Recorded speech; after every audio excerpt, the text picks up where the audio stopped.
Hello everyone, this is David, Fairly Secret Music. Today I decided I would do some deep tracks or deep albums by some hair metal guys.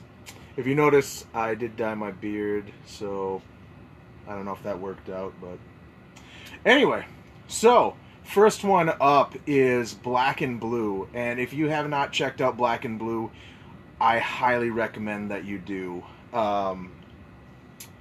The key and deep track on this album is the song Strange Things. Is it Strange Things? Let me see. Yeah, Strange Things. This was the album where they went a little bit more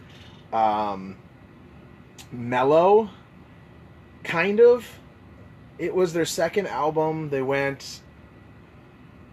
had a little bit more producer interaction or label interaction, and so they didn't think all the songs on here were that strong, but the song Strange Things is amazing because it does this chorus that's like, strange things running through my body, it's a strain on me, it's a strain, it's a strain, it's a strain on. And when they do the it's a strain part, it goes back and forth in the speakers and just sounds so awesome. And that was one of the first things that as a kid I ever remembered about panning. That and John Butcher Wishes and the Last Crack album, and to a little extent Tragically Hip's Up to Here. So first deep cut. Second deep cut from Blue Murder's first album. And everybody remembers Riot, or not Riot, Valley of the Kings, and Jelly Roll. But what they should remember is the two songs on here that I think are amazing deep cuts. One is Riot. Tony Franklin's bass playing is so amazing. Does a lot of fretless slides and a lot of kind of thing. Just the energy on this song is awesome. It is a great opener. But there's another song, kind of a power ballad, called Out of Love Again. Out of Love. Just Out of Love. And it's super awesome because I don't know who's singing it, if Carmine is doing the vocals or if John is just doing multi-track vocals, but when they sing the Out of Love Again part, there is a lower voice doing like I'm out of love again. Sorry, I started that weird, but listen for that. That is the coolest thing, especially at the end when they keep on doing the I'm out of love again, or however they sing it. It's just super awesome. Here's a Canadian band that a lot of people probably don't really know about. This is Brighton Rock. They had about 3 albums. I think they might have a live album too now. I know they are still together and still rocking. But this had a few really awesome deep cuts. I think Young, Wild, and Free and We Came to Rock were 2 of the like radio hits. Change of Heart might have been one. That actually, sorry about that. That might have been the US single, because for some reason my friend Rob found out about these guys and we loved them since 86. But Change of Heart was a great song. There's like this one part where he sings and baby it's all a game, and he just does like this kind of screech or scream or whatever, and his voice is a kind of an acquired taste. I love it. I think it's really unique. He kind of was a combination of Tom Kiefer and a more melodic singer at the same time. And he did some really awesome screams. I really love the very last track, Rock and Roll Kid. And he does some outro stuff that is just amazing. So Brighton Rock, Young, Wild, and Free. If you can find it, grab it. Oh, House of Lords. So, here's the weird thing with House of Lords. I can never remember the name of the song. I think... oh, it's Looking for Strange. Chuck Wright does some of his best bass playing on this album. It is super awesome.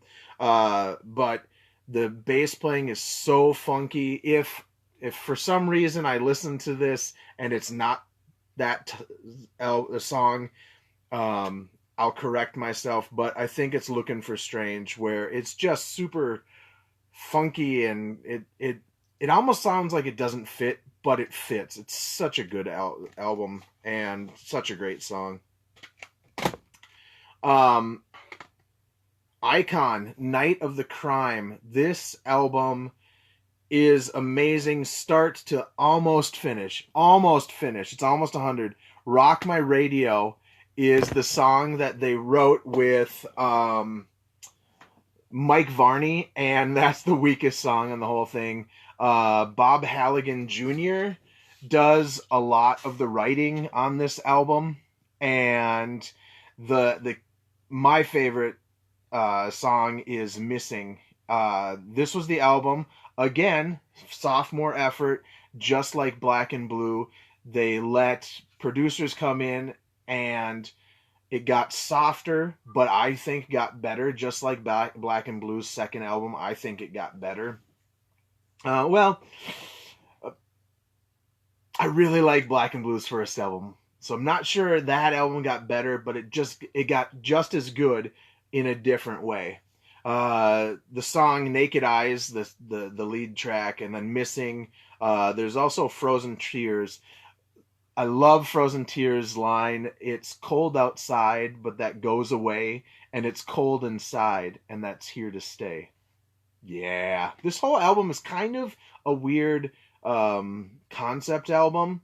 Not every song is part of that concept album. They kind of break it up, but the songs that you do notice kind of go together are all about somebody dying, and it's just really good.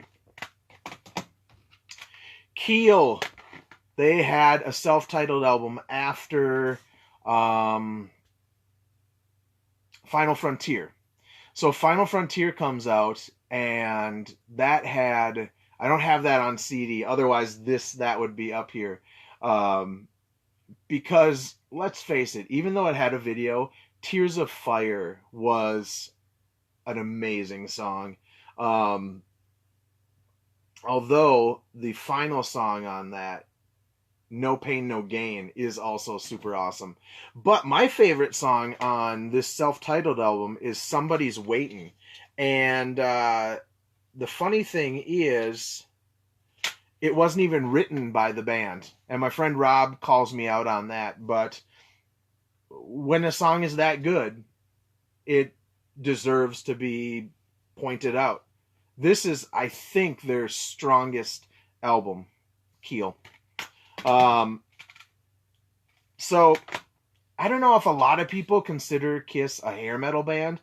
I do, because whenever you have an album that has the line, I want to put your log in my I want to put my log in your fireplace, or when I go through her, it's like a hot knife through butter. That's cock rock. But this album has the best Kiss song ever, which was I've Had Enough, Into the Fire. Total deep track. I don't think they hardly played it live at all. It has some of Paul's greatest, highest vocals ever. Also, another deep track of the same band.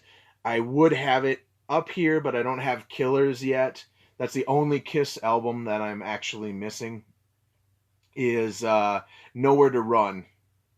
and that song has like 3 or 4 just amazing, amazing Paul Stanley vocal magic parts. It's so good. Um, oh my God, I get so excited when I hear the first song on this album. Kicks. They did this long before they did Blow Your Fuse. This was like 4 albums before Blow Your Fuse, or 3 albums. And honestly, this whole goddamn album is a deep cut, and every song on it is perfect. 100%. 100%. Totally check this out. If you don't like it, you won't get your money back, but you can be like, oh shit, I don't like this awesome album. What's wrong with me? It is so great. Every song. Atomic Bombs, Love at First Sight. I've talked about this album before on another video, I think. Yeah, yeah, yeah. They mix in a live part where he tells a story about a girl taking all his drugs and drinking all his whiskey and drops his Quaaludes. And he says, quit throwing up. Don't tell me no. Tell me yeah, yeah, yeah. And it's just fun. It's so fun. I love this album. It's so great. Oh, Lion. People will know the guitarist of this band is Doug Aldrich. He was in a band called Bad Moon Rising with the singer Cal Swan from this band. But Doug went on to play with House of Lords. He played with Dio. Dio is one of the few albums that I don't have that Doug played on, because I kind of find Ronnie James Dio to be overrated. I don't know. I've thought about giving Dio stuff a chance again, but I'm just not there yet. This album has a song called After the Fire. Look it up. It is so great. There's a part where he sings, they do After the Fire, and Cal sings, love was broken after the fire, love was gone. And it's just like, it was one of the first things where I realized that you could multi-track vocals, because when you're younger, you don't think anything is multi-tracked unless somebody tells you really young, and you just think somebody else in the band is singing it. But it was Cal multi-tracking his vocals, and it is so awesome. And if you don't remember, these guys did the theme song to the Transformers cartoon movie. Oh, Night Ranger. Again, I'm not sure if people put them in the hair metal band stuff, but I do. And I'm not 100% sure if Rumors in the Air. What's he building in there? Shit. That's my text alert. Sorry, guys. I don't know 100% if people consider Night Ranger a hair metal band, but I do. Sorry, I got that totally distracted me. Rumors in the Air. I'm not sure if that was a single, but it should have been.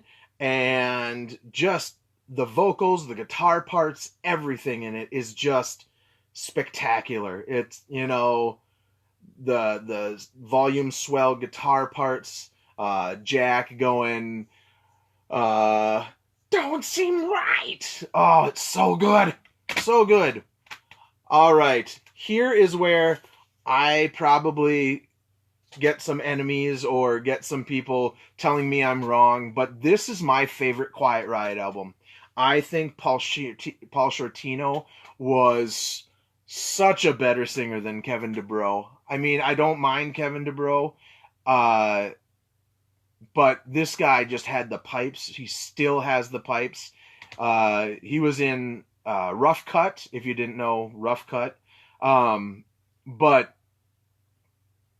this album is full of great songs, but I don't want to be your fool is my favorite song on here. I'm not sure if that was a single, but his voice is awesome on there. Also, Stay With Me Tonight. He, oh my God, it's sensual. It's smooth. It's so good. I love Paul Shortino's voice. It's so great. Unfortunately, I don't think Paul Shortino is in a lot of bands that are really.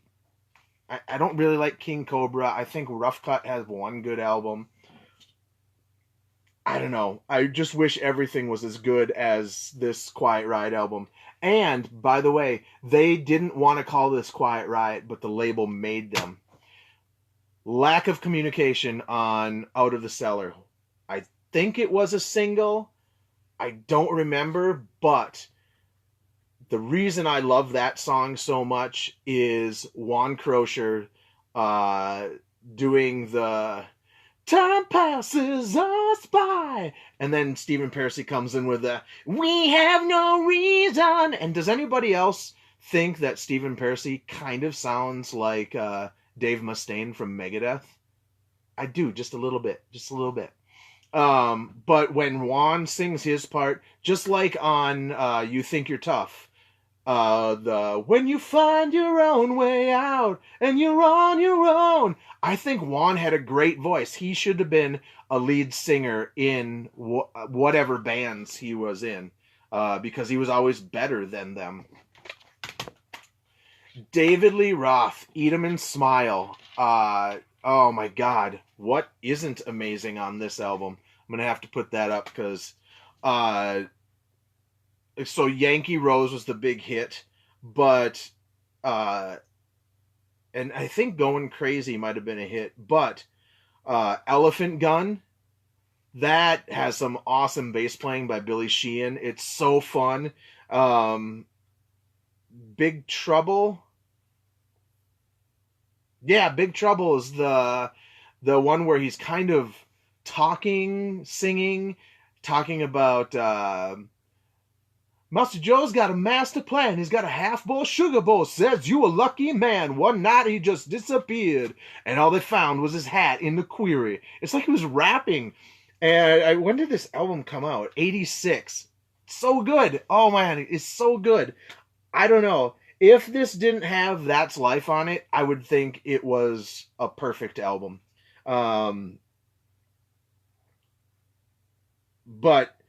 the chorus of Big Trouble, the how many times do you say to yourself, hey, I feel like a yo-yo, I've been here too long. That is so awesome. So good. And then you get Bump and Grind.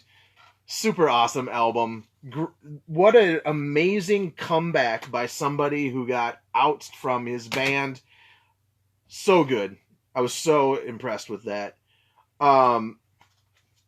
This is a band that not a lot of people know about. Seduce. They were in the Decline of Western Civilization 2, the Metal Years, and they're a Detroit band. They have another album before this that one of their friends was selling at a local record convention. I actually have that too. And their one hit that I remember was Anytime or Place. And when I used to listen to that on the radio, there was a cool radio station here in Minnesota in 88, 86, 88, that would play stuff like this. And they sang Anytime or Place, and I thought they said Laser Race, because I just couldn't make out what they were saying. Watchin' is amazing. This album, even though it has a cover, the last song is a cover of T-Rex's Slider, and I actually really like that cover. That was the first time I had ever heard it, so I kind of thought it was their song at first, then realized, no, this is a cover. But this is another album that is, even with that cover on it, I think it's 100%. It's so good. So 2, almost 100, 3, almost 100. Kicks was 100%. David Lee Roth is 99%, and this is 100%, even though it has a cover song on it. Vinnie Vincent's Invasion. The title track of this album is so freaking good. It's so awesome. The only problem is the end where it does that weird siren thing in the background. Otherwise, this thing is perfect. Just the way Michael Fleischman sings on this, the invasion, that's how you come on to me. That part is so awesome. And I wish he would have been on the second album too. I would own the second album if Michael Fleischman was on it. I've thought about buying it recently, but I'm just kind of on the fence. So that's where I will end. I think that was 15 deep tracks, and I hope you enjoyed it.